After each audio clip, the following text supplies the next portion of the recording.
When Castlevania Lords of Shadow Mirror of Fate was first announced, many hoped that it would be a return to the classic formula that they loved so much rather than the more action-based gameplay of Lords of Shadow. While I have both good news and bad news, Mirror of Fate does indeed resemble more of a classic Castlevania title, but it's still very much part of the Lords of Shadow reboot.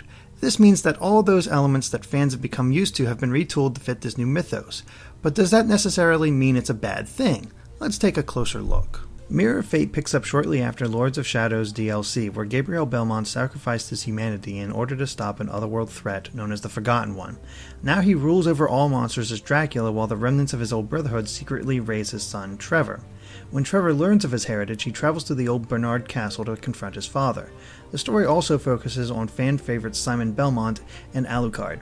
All three have been retooled to better fit the Lords of Shadow mythos, and it works. The story's a bit too simple, making it easy to see all the twists beforehand, but it's still entertaining. The only problem is that it fails to provide a recap of what happened in the DLC, though admittedly all of the major plot points are easily understood. The game is played like a classic 2D Castlevania with access to sub-weapons and a leveling system that increases each character's moveset.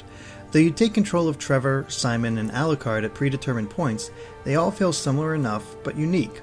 Their basic moves are the same, but Simon can throw axes and summons familiars, while Alucard can transform into a wolf and breathe underwater, and Trevor can double jump and access light and shadow magic from Lords of Shadow.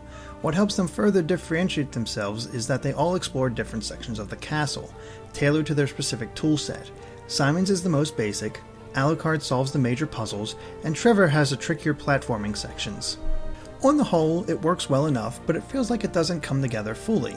You always know when you're in a platforming section or a fighting section, causing the act of exploring the castle for health and magic upgrades to feel a little dull. Quicktime events also show up from time to time, but they never become too intrusive outside of hammering a button to open chests.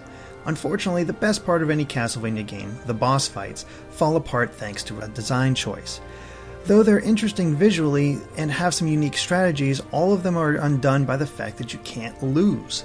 Even if you die, you will be brought back at a certain point during the fight with a part of your health restored. The more you die, the more health you're given on the next try. It devolves what should be the highlight of the game into a rote memorization, or basically a battle of attrition. When it comes to presentation, the game looks brilliant with a highly detailed castle and character animations.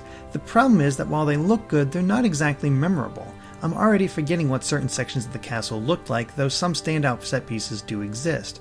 The music is also well done with a beautiful orchestral score done in the same vein as Lords of Shadow.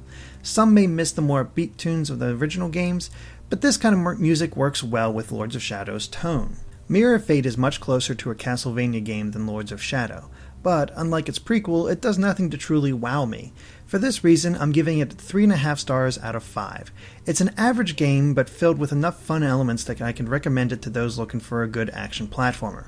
Thanks for watching, and be sure to check out GameXplain.com for my full written review.